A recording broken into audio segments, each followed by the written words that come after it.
Good evening and สวัสดีค่ะ Welcome to Thai PBS World Talk. As we approach the end of the year, it's time to recap the highlights of 2022 in Thailand. In November, Thailand is the hosting economy of APEC 2022 in Bangkok. Leaders of APEC were set to meet to discuss economic cooperation.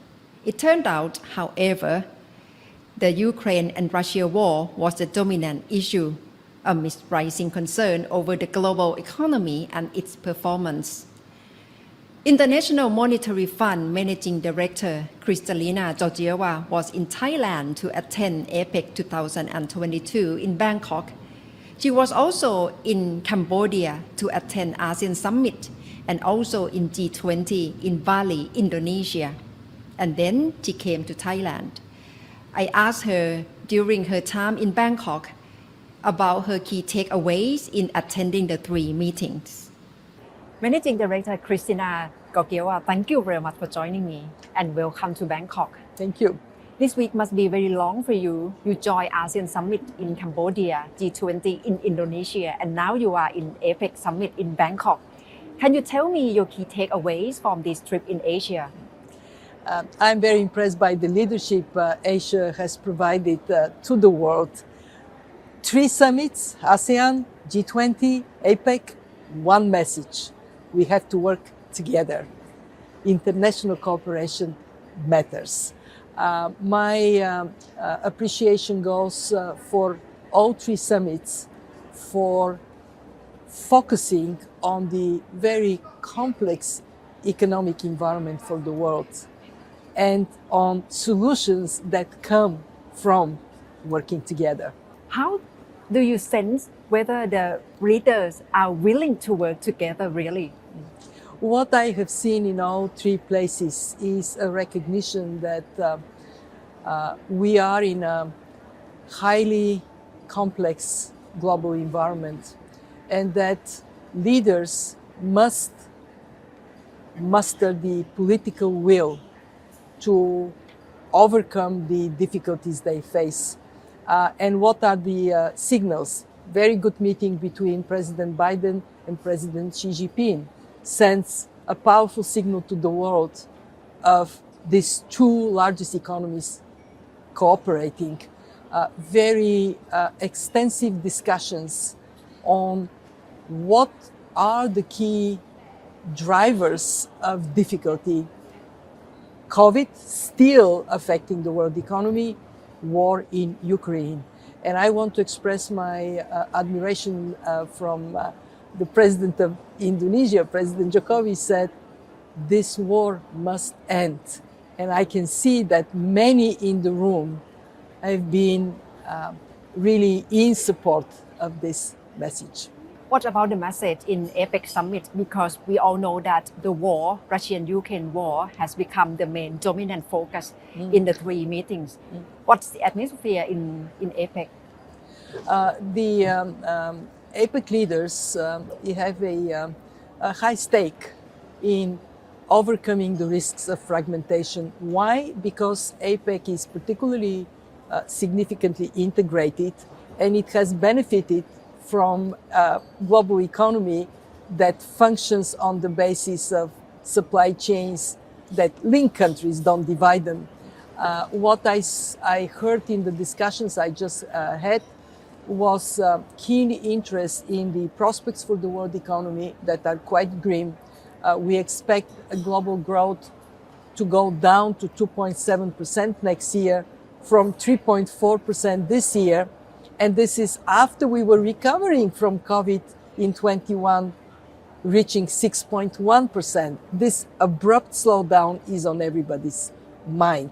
And leaders recognize that if we are to, each one of us try to go our own way, that would be devastating for their economies and their people.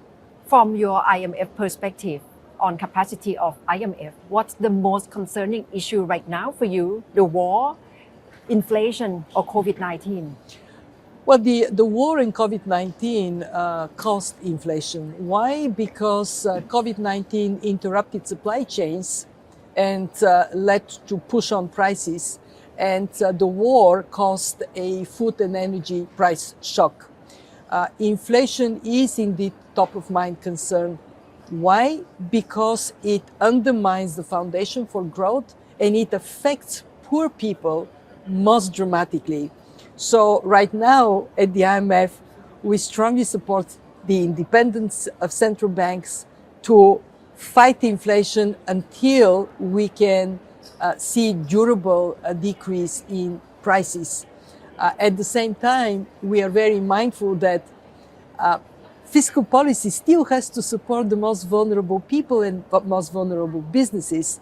And therefore, we concentrate on how could that support be best targeted. Don't give it to rich people, give it only to those who need it the most. In your remark in G20 meeting, you raised the red flag on protectionism. You warn that the world may be sleepwalking into poorer state. What do you mean by that? What I mean is the indication that protectionism is raising its ugly head again. We see it with the introduction of trade and non-trade barriers. We see it with export restrictions. We see it in geopolitical terms being a drag on the world economy. We are very concerned that what has made us wealthier as a world may be taken away. If the world was to break into two blocks, just losses from trade restrictions would cost 1.5% of GDP. This is $1.4 trillion gone for no good reason. For Asia, the cost is even higher, over 3% of GDP, because Asia is so integrated. If we want to continue to build more prosperity for all people, we have to wake up and reverse these dangerous trends. How can G20 leaders and APEC leaders do more in order to prevent the world from getting into global recession or into poorer stage? First and foremost, leaders have the power to provide a good foundation for growth. Over the last decades, international cooperation and a more integrated world economy made the world's economy 3 times bigger. And who are the biggest beneficiaries? Emerging markets, developing economies. They quadrupled in this time. Just in APEC, that translates into 1.5 billion people lifted out of poverty. And this trend is now reversed. So ensuring 2 things. One, that countries have sound macroeconomic policies. They have buffers against shocks. They have transparent revenue raising and public spending that is sufficient. That is a must. 2, that countries work together. There is simply no path to prosperity without international cooperation. You emphasize many times that the world has to work together, but can it be really implemented in real life, in practice? Well, what I have seen in these 3 summits is a higher awareness that there has to be space for dialogue. Even if countries on some topics agree to disagree, they shouldn't disagree on everything. There are 3 areas that are paramount. Trade, because trade makes everybody benefit. Of course, we need to think about how the benefits of this trade are shared in societies. For quite some time, we didn't pay enough attention to the losers of globalization. That has to change. But don't throw the baby with the bathwater.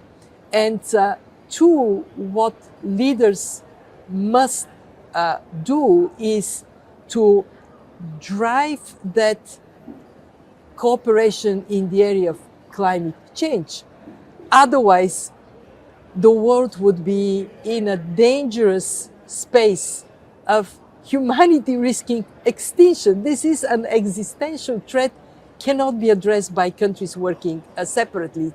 3 There are areas of global cooperation that are related to scientific discoveries being broadly shared. And we can do it. We saw it with the vaccines, how we collectively stopped COVID from killing people. How does the competition between the US and China, especially in geopolitics and in many fronts of economy, worry you in terms of global economy? It is important to recognize that competition is healthy. It drives countries to do better. But competition should not eliminate cooperation. We have seen for some time China and US having more tensions that in the end cost their people. For example, the tariffs that US imposed on Chinese goods actually led to high consumer prices and fed into what is today a high inflation. On the other hand, China is benefiting when there is that large market for its goods.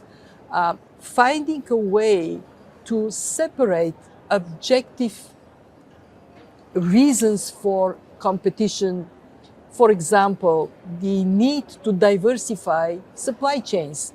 We have seen from COVID and from the war that interruption of supply chains when there is no backup affect the economy tremendously.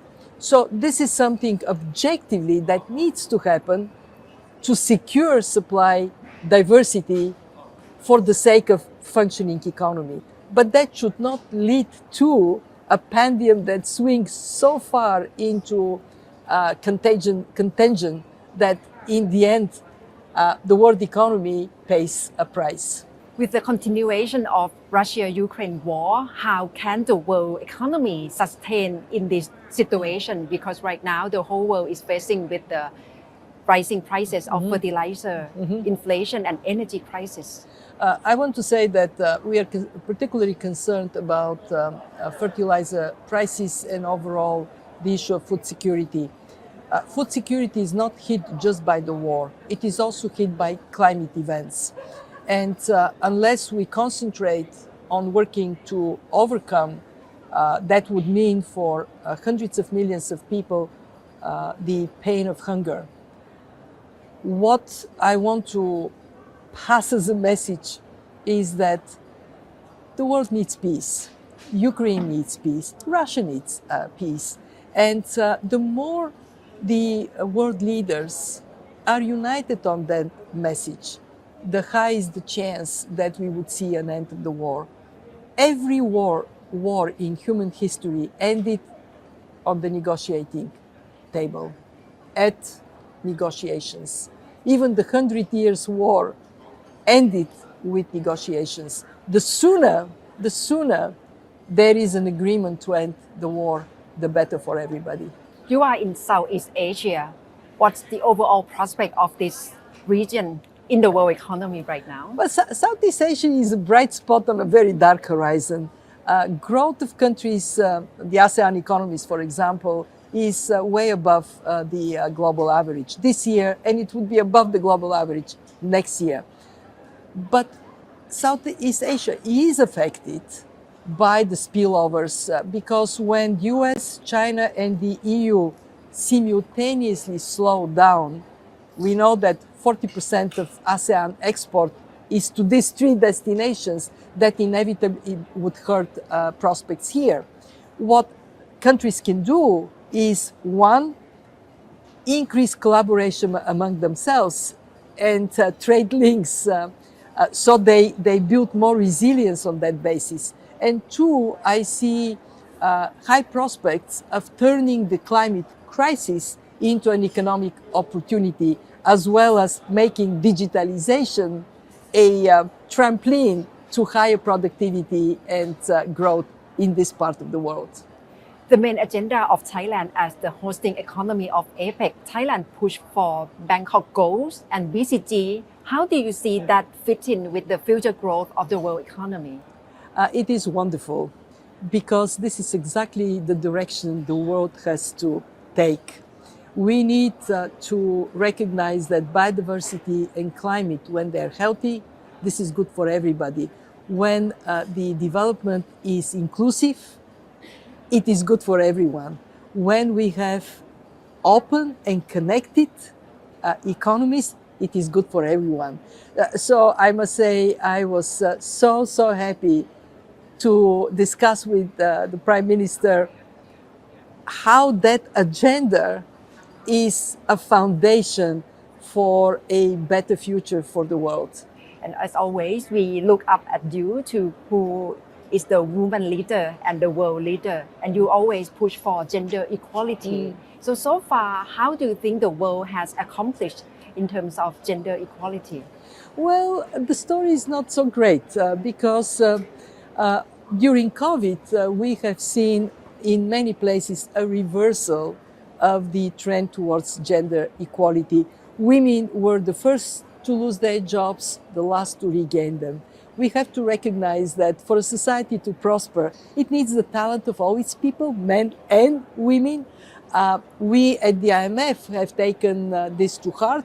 We have a new gender strategy to mainstream gender in our policy discussions with all our members and lift up the attention to the role of women. Here in Thailand, there has been progress, but there is still a long way to go. For example, women are still not on equal footing in business or on the boards of companies. But I see Thai women being so competent, energetic, and upbeat. I think this is going to change. Thank you very much, Managing Director Georgieva, for joining me. ขอบคุณค่ะ Thank you. Kapuka. The IMF's managing director was really concerned with rising inflation, especially its effect on emerging economies, but he also supports the main agenda of APEC in Thailand on bio, circular and green economy or BCG model, in which she supports it's really crucial to fight against climate change crisis at this very juncture. And that's wrap up to the end of this episode of Thai PBS World Talk.